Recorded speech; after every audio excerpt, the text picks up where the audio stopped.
Thank you. That gives me a minute for my own question, and it is to Ms. Cameron. You noted in your presentation that in order to really get to our aspirations in GBA plus analysis, we need to look at diverse forms of data. Could you amplify that a bit for us?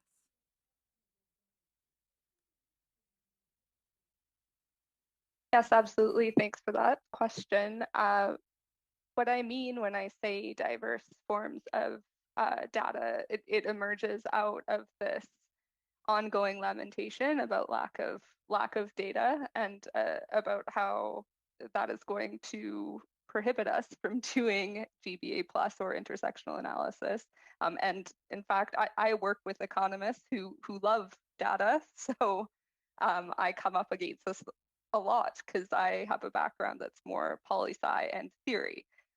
When I talk about diverse data, I talk about diverse ways of understanding problems. I think about all of these social science and humanities disciplines we have that teach us how to ask different kinds of questions, that teach us how to think about problems differently.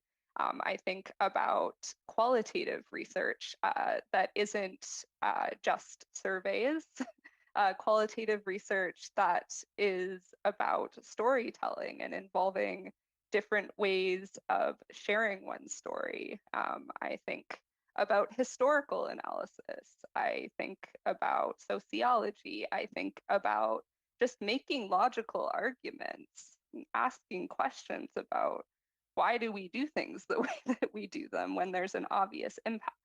I don't think that you always need data to see that something is quite obviously bad for people. So that's what I'd say about that.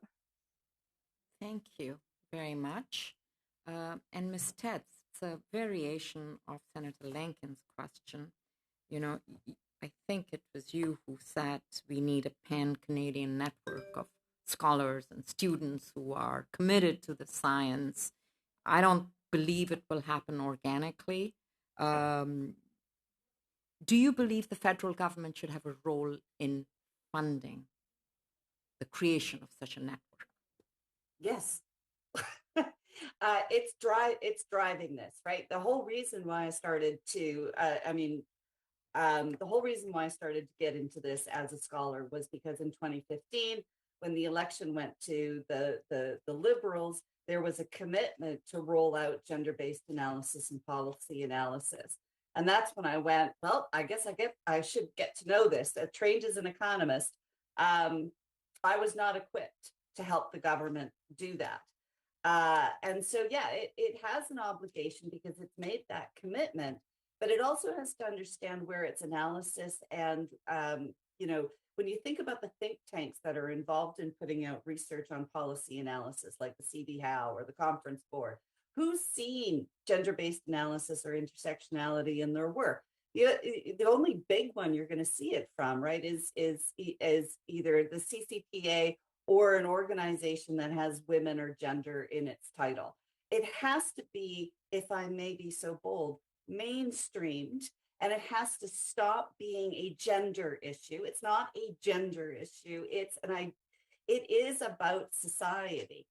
And we also have to remember that it's individuals with lived experience. Just to pick up on Anna's topic here, we cannot leave behind the valuable information that is in the experience of people in engaging with the system. And it's actually that kind of information that helps you understand the data. I can do crosstabs and regression analysis all you want. All I get is a number. It tells me nothing about what that number means, where it came from, and how to dismantle the system that leads to that number. So yeah, I mean, there's a lot here. StatsCan has a role to play, but the federal government should be leading, bringing this network together and funding it, and it's not doing that.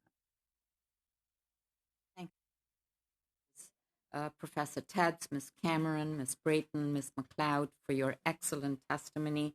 Your assistance with our study is greatly appreciated.